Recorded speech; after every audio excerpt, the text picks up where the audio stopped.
샬롬 할렐루야. 로마서 12장 3절.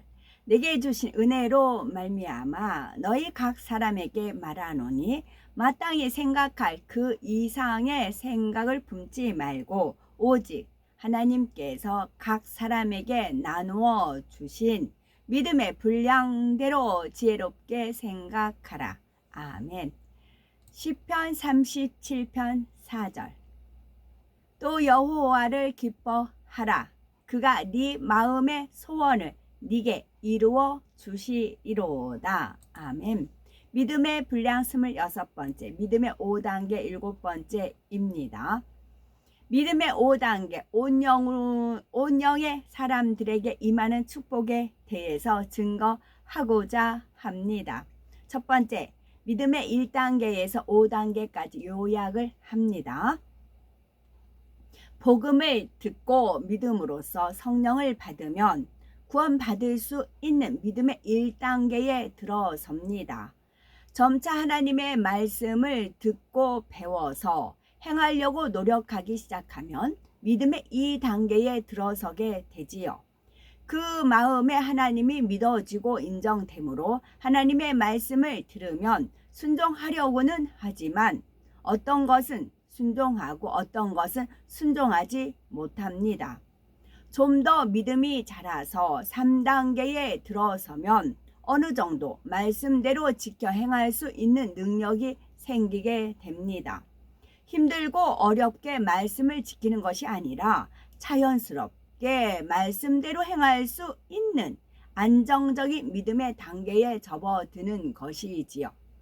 하나님의 말씀대로 행하면서 범죄하지 않을 뿐만 아니라 마음에 있는 근본 죄성까지 벗어버리면 믿음의 4단계에 들어서게 되는데 비로소 거룩하고 성결한 하나님의 참 자녀가 된 것입니다. 1단계와 2단계는 육에 속한 신앙으로서 아직 신앙의 기본을 닦는 과정입니다. 3단계에 들어가야 영적인 신앙생활의 기반을 닦기 시작하는 것이며 영적으로 참된 믿음이라고 인정받으려면 믿음의 4단계에 이르러야 합니다. 믿음의 4단계에서는 의심이라는 것은 전혀 없이 모든 말과 생각과 행동이 100%로 하나님을 신뢰하는 가운데 이루어지지요. 그래서 신앙생활을 시작해서 3단계에 이를 때까지는 영적인 믿음의 기반을 다져가는 과정이요. 영의 마음을 이룬 4단계에서부터는 아버지의 근본에 담긴 온전한 사랑을 자신의 마음 안에 쌓아가는 과정입니다. 믿음의 4단계에서 본성 깊은 곳에 숨겨져 있는 육의 흔적과 같은 것들까지 버려나가고 모든 영적인 열매들이 주렁주렁 맺히게 되면 최고의 믿음인 5단계에 들어섭니다. 이때부터는 아버지께서 각 사람의 마음의 향을 기뻐 받으시며 더 아름답고 더 온전한 최고의 열매로서 새 예루살렘에 들어오게 하시고자 다시 각 사람을 연단하며 인도해 나가시지요. 아버지께서 각 사람의 마음의 향을 기뻐 받으시며 더 아름답고 더 온전한 최고의 열매로서 새 예루살렘에 들어오게 하시고자 다시 각 사람을 연단하며 인도해 나가시지요. 이러한 믿음의 단계들을 다시 묶어서 보자면 1단계와 2단계, 3단계를 하나로 볼 수가 있고 1, 2, 3단계를 하나로 볼 수가 있고 4단계와 5단계를 하나로 볼 수가 있습니다. 바로 육에 속해 있는가 영에 속해 있는가 하는 기준에 따라 나눈 것이지요. 3단계와 4단계의 차이는 이 땅에서의 응답과 축복도 천국의 영광도 서로 천지 차이라고 할 수가 있습니다. 성경에 기록된 모든 약속과 축복이 사실은 4단계 이상에 들어간 영의 사람에게 해당하는 것이며 5단계에 들어가면 모든 분야의 모든 축복이 온전히 임하게 되지요. 물론 믿음의 3단계까지도 축복과 응답이 없는 것은 아니지만 각자의 믿음의 분량 속에서 하나님 앞에서 합당하게 행하는 만큼만 축복적인 부분적인 축복을 받을 수가 있는 것입니다. 두 번째, 온영의 사람이 받게 되는 축복을 살펴봅니다. 그것은 무엇보다도 즉시 응답을 받고 또한 범사의 명철의 길을 찾을 수가 있습니다. 또한 악한 자가 만지지도 못합니다. 온영의 사람이 받게 되는 축복은 무엇이든지 즉시 응답을 받게 됩니다. 시편 37편 4절을 보면 또 여호와를 기뻐하라. 저가 네 마음의 소원을 이루어 주시리로다 했습니다. 여호와를 기뻐한다는 것은 문자적으로 설명하면 여호와로 인해서 기뻐하고 즐거워한다는 것입니다. 물론 각각의 믿음의 단계에서 나름대로 하나님을 인해 기뻐할 수 있지만 진정한 기쁨이 위로부터 임하기 위해서는 사람 편에서 믿음의 5단계 온전한 믿음으로 여호와를 기쁘시게 할 수 있어야 하지요. 이렇게 하나님을 기쁘시게 하는 믿음을 가진 사람은 마음에 품기만 해도 신속하게 응답을 받는다는 것입니다. 그러면 온영으로 들어가면 어떻게 구하는 즉시 응답을 받는 것일까요? 하나님께서는 공의에 합당하게 응답해 주시는데 그 공의에 있어서 가장 대표적인 것은 7영의 측정입니다. 이는 각 사람에게 있어서 7가지 분야, 곧 믿음, 기쁨, 기도, 감사, 계명을 지킴, 충성, 사랑, 이러한 분야들을 측정하여 각자의 믿음의 분량 안에서 일정한 기준치에 합당할 때라야 응답도 축복도 받을 수 있다는 말입니다. 만약에 기도를 측정을 해볼게요. 기도를 측정을 하는데 기도를 하는데 믿음을 가지고 기도하는가? 기도하는데 기쁨을 가지고 기도하는가? 기도하는데 쉬지 않고 기도하는가? 기도하는데 감사하는 마음으로 기도하는가? 기도를 하는데 계명을 지키면서 기도를 하는가? 기도를 하는데 충성되게 기도하는가? 기도에 사랑이 있는가? 이렇게 측정을 한다고요. 여기에 합격하면 응답이 온다고요. 이거는 공식이에요. 영계의 법이고 공식이에요. 그래서 원수마귀 사단 누시퍼 쪽은 우리가 이런 것에 합격을 하면 응답을 주잖아요. 배가 아프고 뒤틀려요. 그러니까 어떻게 해요?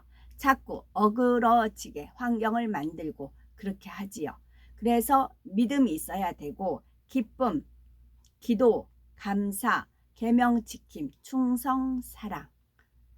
가령 믿음의 3단계에 있는 사람이 기도는 많이 하지만 기쁨이 없다거나 충성은 하는데 감사가 없다면 7영의 측정에 부족한 만큼 응답이 더디 오게 되는 것입니다.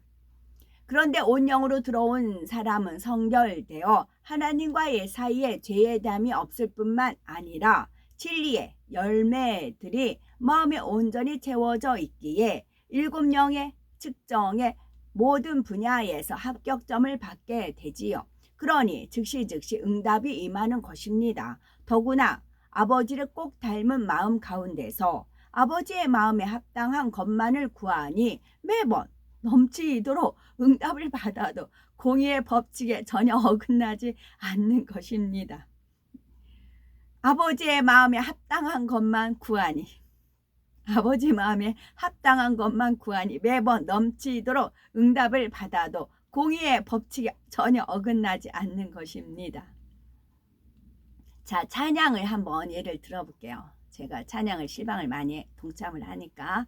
자, 찬양을 하는데 한 절 한 절을 믿음을 가지고 찬양을 하는가? 이 찬양 곡대로 내가 이루어지길 원하고 하나님께 영광 돌리기 원하는가? 그렇게 한 절 한 절, 한 구절 한 구절 그 음가 하나하나를 내 마음을 실어서 하나님 앞에 올려드리는가? 그 다음에 이 찬양을 하는데 기쁨으로 올려드리는가? 또 이 찬양을 기도하는 마음으로 올려드리는가? 이 찬양을 하는데 감사하는 마음으로 올려드리는가? 이 찬양을 하는데 계명을 지킴, 즉 찬양의 곡주가 이렇게 쭉 뭐 하라는 그런 것도 있고 여러 가지 있잖아요. 그것을 하나하나 지켰는가, 내가 지키지 못했는가, 내가 지금 지키지 못했으면 앞으로 지켜야 되겠다, 그런 각오를 가지고 찬양을 하는가? 이 또 찬양을 하는데 충성된 마음으로 찬양을 하는가? 이 찬양을 하는 데 있어서 사랑을 가지고 하는가? 이렇게 측정이 된다고요. 저는 이제 찬양을 할 때 하나님께서 그런 마음을 주시죠. 믿음도 주시고 기쁨도 주시고 기도하는 마음도 주시고 찬양의 감사의 마음도 주시고 찬양하는데 이렇게 말씀을 지켰구나, 감사하다, 그런 마음도 주시고 이 찬양하는 충성된 마음으로 찬양을 하고 이 찬양하는데 사랑의 마음으로 찬양을 올리는 겁니다. 하나님께서 은혜를 주셔서요. 아멘. 두 번째, 범사의 명철의 길을 찾을 수가 있습니다. 고린도전서 2장 10절에 오직 하나님이 성령으로 이것을 우리에게 보이셨으니, 성령으로 이것을 우리에게 보이셨으니, 성령은 모든 것 곧 하나님의 깊은 것이라도 통달하시느니라 하셨지요. 성령의 음성을 밝히 들을 수만 있다면 형통하지 못할 일이 어디 있겠습니까? 위험한 길을 막아주시고 축복의 길을 알려주시며 어려운 문제가 있다 해도 풀 수 있는 길을 알려주시지요. 그러니 그 음성에 순종만 하면 만사 형통의 길로만 갈 수가 있는 것입니다. 여기서 오직 하나님이에요. 먼저 오직 하나님이에요. 하나님이 성령으로, 먼저 하나님이세요. 하나님이 성령으로 이것을 우리에게 보이셨으니 그렇게 연결이 되는데, 충만이란 예수로 그렇게 나와요. 그러면 예수로 할 때는 로자가 길로자, 오직 예수만이 길이요 진리요 생명이다. 예수로 오로지 예수님만, 그렇게 찬양을 해도 아까 제가 말씀드린 대로 믿음, 기쁨, 기도, 감사, 계명, 지킴, 충성, 사랑, 예수라는 세자잖아요. 그 음가 하나하나에도 오로지 예수로 주님만이 길이요 진리요 생명이잖아. 로자 길로로 음가가 그렇게 마음이 새겨지는 거지요.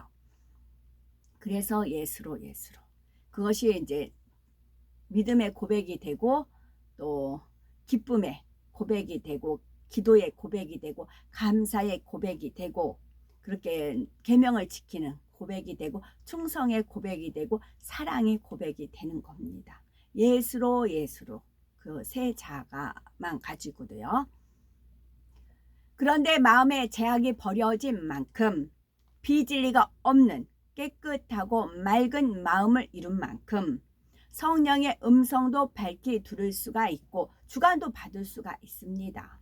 믿음의 4단계에만 들어가도 성결된 마음 속에서 성령의 음성을 정확하게 들을 수 있으므로 아버지께서 원하시는 것이 무엇인지를 분명하게 분별할 수가 있습니다.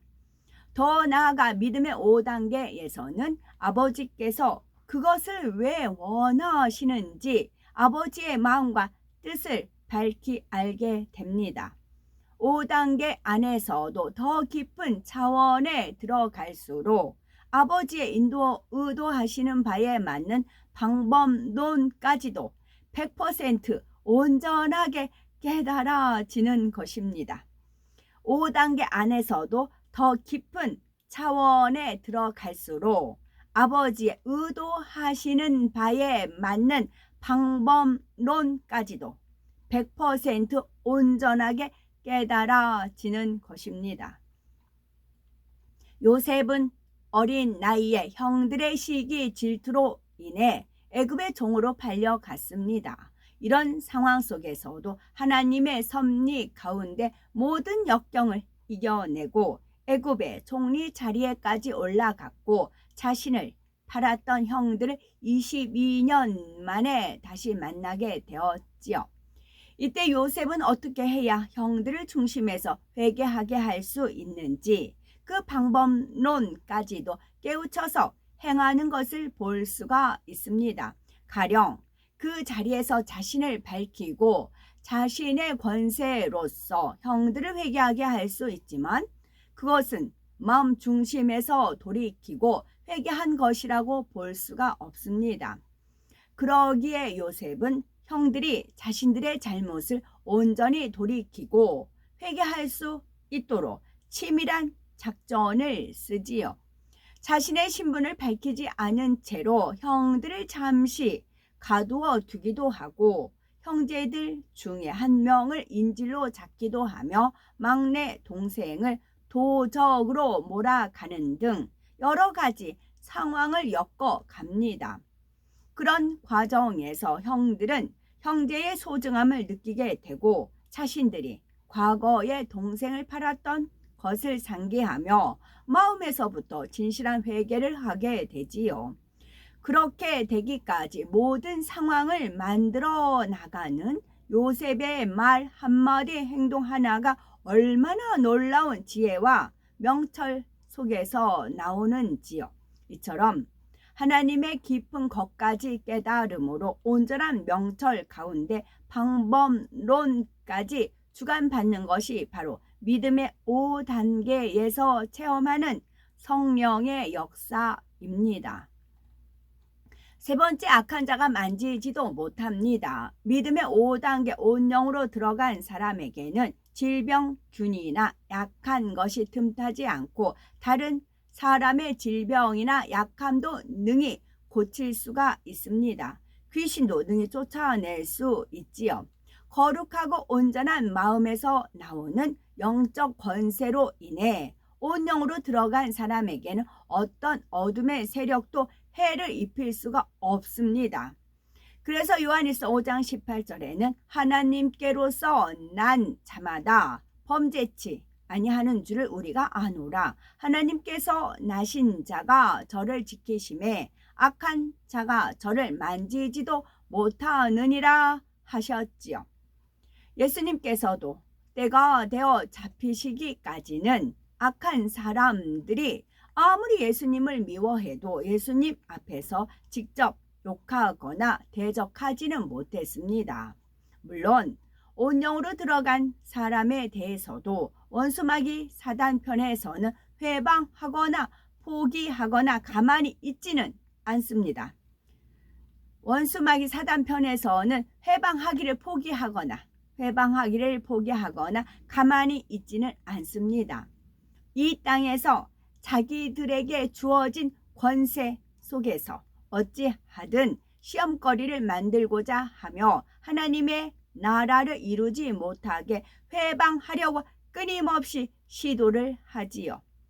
그러나 아무리 해를 입히고자 성사한다 해도 하나님께서 허락하지 않으시니 머리털 하나 다치지 못하는 것입니다. 그래서 때로는 영의 사람, 온영의 사람이라 해도 이러한 원수마귀 사단의 송사를 할 때 하나님께서 시험을 허락하실 때가 있습니다. 이럴 때는 공의 가운데 하나님의 나라를 크게 이루시거나 더 큰 권능을 받기에 합당한 그르심을 보이시고자 하나님께서 허락하시는 경우입니다. 예를 들어 베드로나 사도 바울 같은 경우에는 온전한 믿음의 분량에 이르렀음에도 주의 이름으로 인해서 핍박과 고난을 받았고 결국은 순교하기에 이르렀지요. 또한 초대교회 당시 순교한 성도들도 온영으로 들어가지는 못했다 해도 죽임 당할 만한 큰 죄악이 있었던 것은 아닙니다. 그러나 성도들이 죄 없이 흘린 핏값을 통해 더 많은 영혼들이 구원을 받고 더 넓은 지역으로 복음이 전파될 수 있도록 공의의 법칙을 충족시킨 것입니다. 물론 믿음으로 순교한 성도들에게는 잠시의 고난과 비교할 수 없는 천국의 영광이 주어질 수가 있었지요. 또한 흠도 없고 점도 없는 온영의 사람이 애매히 고난을 당할 때 순전한 믿음과 사랑으로 승리하고 나면 하나님께서 그에게 한층 더한 축복과 권능을 주셔도 원수 마귀 사단이 송사를 할 수가 없습니다. 이처럼 온영으로 들어간 사람이라도 권능의 권능을 더하여 더 크게 하나님께 영광 돌리게 하시려는 섭리 속에 악한 자가 회방하는 것도 잠시 동안 하나님께서 허락하실 때가 있는 것입니다. 온영으로 들어갈 때의 축복은 이 외에도 이루다 말할 수가 없습니다. 그러나 그 모든 축복보다도 더욱 크고 귀한 축복은 바로 영원한 천국에서 주어지는 새 예루살렘의 영광입니다. 여러 천국의 처소 중에서도 가장 영화롭고 영광스러운 처소에 들어가 하나님과 함께 주님과 함께 영원토록 건 우리가 되셔야 되겠습니다. 그러므로 빛 대신 하나님의 말씀에 자신을 비춰보아 부지런히 점검하고 변화되어 흠도 점도 없는 온전한 믿음의 분량까지 신속하게 들어오셔야 되겠고, 그래서 하나님께서 약속하신 모든 축복을 받아 누리며 마침내 영광스러운 새 예루살렘에 들어갈 수 있는 축복받은 우리가 되어야 되겠습니다. 아멘.